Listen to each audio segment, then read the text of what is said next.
Look, just one word. 9 letters. And honestly, everything changed in a matter of seconds. I mean, when newly acquired Los Angeles Rams edge rusher Myles Garrett posted what seemed like a completely innocent picture, just a signed jersey hanging silently by his locker on a quiet Sunday afternoon, he didn't write a paragraph, he didn't issue some formal press release to the media, he literally just wrote, "Unpacking." And with that, a dormant volcano in the National Football League just started to erupt. So you gotta ask yourself the monumental question currently sending shockwaves through 31 other front offices. Is Aaron Donald coming back? Is the most terrifying defensive force of a generation, a 3-time Defensive Player of the Year, a Super Bowl champion, a man who shattered offensive lines and walked away at the absolute peak of his physical powers, actually strapping the pads back on? If the answer is yes, the entire balance of power in the NFL shifts instantly. The window for a championship doesn't just open for Los Angeles, it absolutely shatters.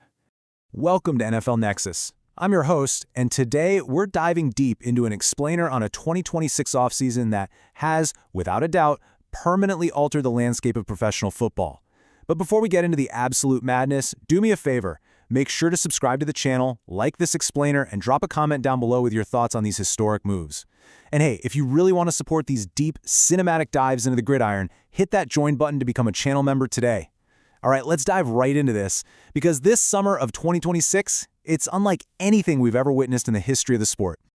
Part 1. The Locker Room Tease. A quiet return?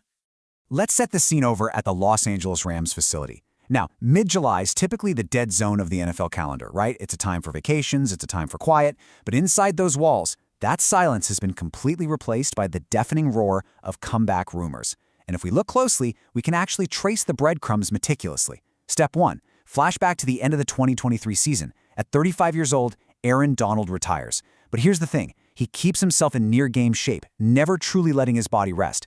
Step 2. Fast forward to late last week. He's suddenly spotted working out at the Rams team facility. Now, local reports try to downplay it, saying it's, quote, not necessarily unusual for a retired legend to visit. But then comes Step 3, July 12, 2026. Myles Garrett drops that explosive Instagram post with Donald's jersey. And Step 4, the very next day, July 13th, newly acquired wide receiver Davante Adams decides to just pour absolute gasoline on the fire. Adams shares this old photo of himself and Donald, captioning it simply, "My brother." But here is the absolute linchpin of this entire saga. Aaron Donald reposted it. He reposted it to his own millions of followers. Donald himself has done absolutely nothing to quiet the exploding speculation. He's just sitting back, watching the entire league panic and leaning into the absolute chaos. Moving on to Part 2. The quarterback carousel spins. Power shifts in the pocket. Now, while the defensive world holds its breath in Los Angeles, tectonic shifts are redefining the 2026 landscape in ways literally no analysts predicted. The sheer brutality and unpredictability of the league are on full display right now. Take Kyler Murray, for example. After a grueling foot injury, a really strange and highly criticized trip to injured reserve, and a dismal 3-14 season where the Arizona Cardinals humiliatingly benched him for journeyman Jacoby Brissett, Murray was unceremoniously cut. The franchise completely gave up on their former #1 overall pick. But then, in a matter of seconds, Murray's nightmare turns into an absolute dream scenario. He lands in Minnesota. He goes from a rebuilding disaster out in the desert to stepping straight into head coach Kevin O'Connell's highly dynamic offense, replacing an erratic J.J. McCarthy. And his new weapons? Justin Jefferson, Jordan Addison, and T.J. Hawkinson. From the scrap heap to a total rebirth. It's wild. But Murray isn't the only franchise quarterback who found himself suddenly exiled. Tua Tagovailoa's exit from the Miami Dolphins was dramatic, it was painful, and it was plagued by a heartbreaking string of physical setbacks. Benched late last season as the offense sputtered, his time in South Florida ended in absolute failure, completely freezing him out of the franchise's long-term plans. Yet, he doesn't just fade into obscurity. Instead, he shifts over to a high-stakes reclamation project in Atlanta. The Falcons completely rebooted their front office, drafted Michael Penix Jr. previously, and are now turning to new head coach Kevin Stefanski. Now, Stefanski's heavy play-action scheme might just be the perfect quarterback-friendly system to salvage Tua's career. But with Penix waiting right there in the wings, it is a massive, desperate gamble for everyone involved. But hey, before we feel too sorry for Tua being run out of Miami, let's talk about the jaw-dropping financial reality of this situation. $54 million. Just let that number sink in for a second. That is the guarantee money Tagovailoa is still walking away with from his Miami contract in 2026 alone. I mean, even in exile, even after being benched and released, the absolute ironclad financial security of these modern contracts is just staggering.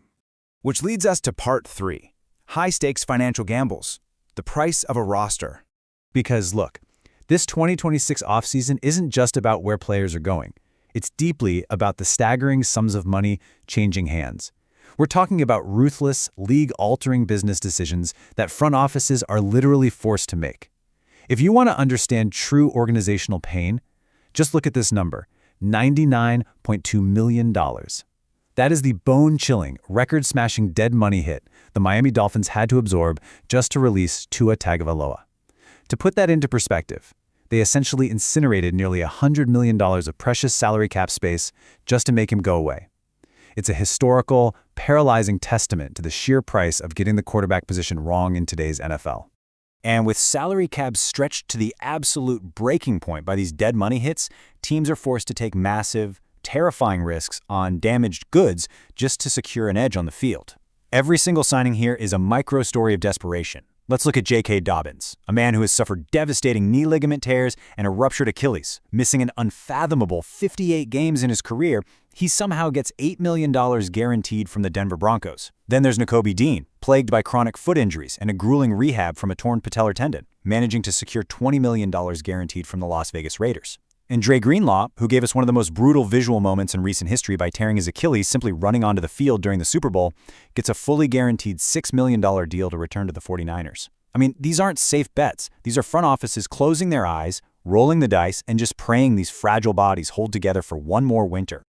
All right, part 4, the last rodeo. Rodgers' final stand. Which brings us to a player who has somehow held his body and his legendary career together longer than almost anyone in the history of the sport. We're shifting our focus over to Pittsburgh, Pennsylvania.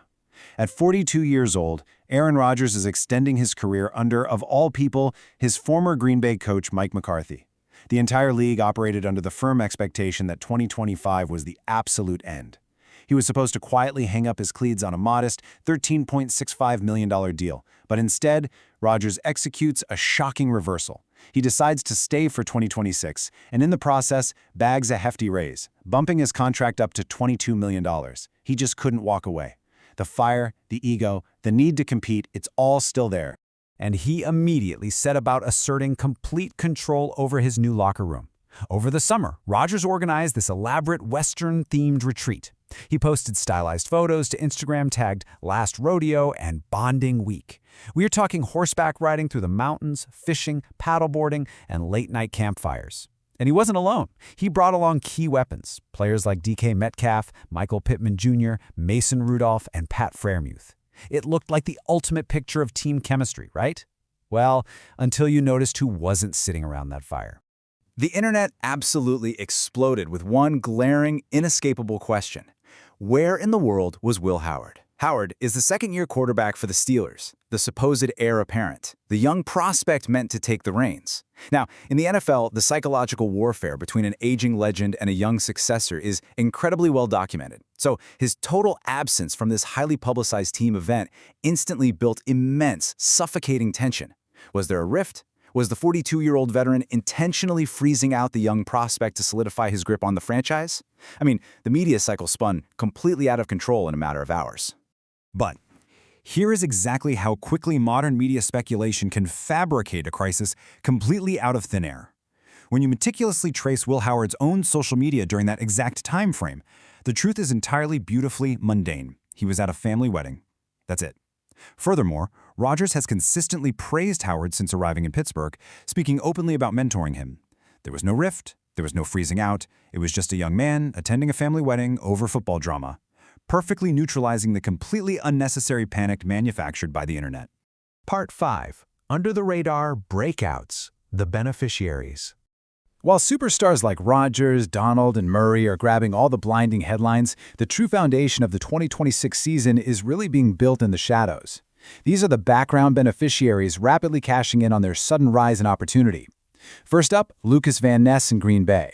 Possessing incredible raw power, he has still only logged 8.5 sacks over 3 full seasons. Yet, the Packers are desperate.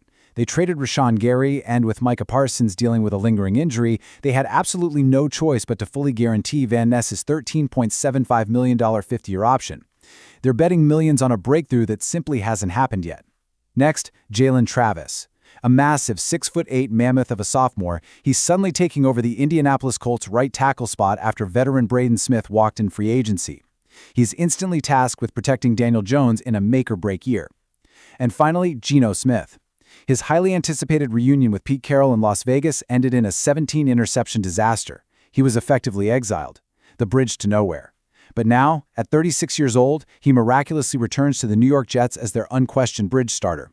It's a truly resilient cinematic career arc that just refuses to end. Part 6. The landscape permanently altered. No going back. When you zoom out from the individual names, a pretty terrifying picture emerges. The landscape of the NFL is permanently altered. The history, the rivalries, the division of power, there's absolutely no going back to the way things were. There's absolute desperation across the league to counter the shifting offensive firepower. Teams are pouring tens of millions of dollars into defensive lines and linebackers just to survive. The Raiders giving $36 million to Nakobe Dean. The Bengals dropping $25 million on Jonathan Allen. The Packers handing $23 million to Javon Hargrave. It is an absolute arms race in the trenches, and it's completely driven by the intense fear of being left behind in a league that scores faster and more efficiently than ever before. And yet, for all the money being frantically thrown around to build contenders, some franchises are trapped in nightmares of their own making. To understand the current state of the Cleveland Browns, you really must understand the textbook definition of a sunk cost. A cost already incurred that cannot be recovered. Deshaun Watson is the ultimate sunk cost in NFL history. I mean, owner Jimmy Haslam has openly called the move a big swing and miss. Plagued by 2 devastating Achilles tears and sitting on a historic, fully guaranteed $230 million contract, Watson is an anchor dragging the entire franchise down to the ocean floor. The granular mechanics of his fully guaranteed cap hit make him virtually unmovable. Releasing him would bankrupt the team's flexibility for years. So now, under new coach Todd Monken, a broken Watson is fighting just to fend off Shadir Sanders for his starting job. It's a suffocating, inescapable reality for Cleveland. So what does this all mean? Well, it brings us to one heavy, inescapable realization. With historic, immovable contracts tearing teams apart from the inside, with legendary defenders teasing league-altering returns, with franchise quarterbacks changing zip codes in the dead of night, and with panicked front offices gambling their entire futures on broken bodies, the 2026 season is going to be wildly, violently unpredictable. We have set the stage for what could easily be the most chaotic, explosive year in NFL history. The dominoes have fallen, but they haven't stopped crashing into each other. The fallout from this offseason is going to echo for years to come, and it really leaves us with one terrifying question. In a league driven by desperate gambles, shattered loyalties, and astronomical price tags, what is the actual price of a championship? Because this isn't over yet. Stay locked right here on NFL Nexus for every breathtaking twist. Drop your thoughts in the comments on which of these moves shifts the balance of power the most. And remember, if you want to support our deep dives, become a channel member today. Until next time, keep your eyes on the gridiron.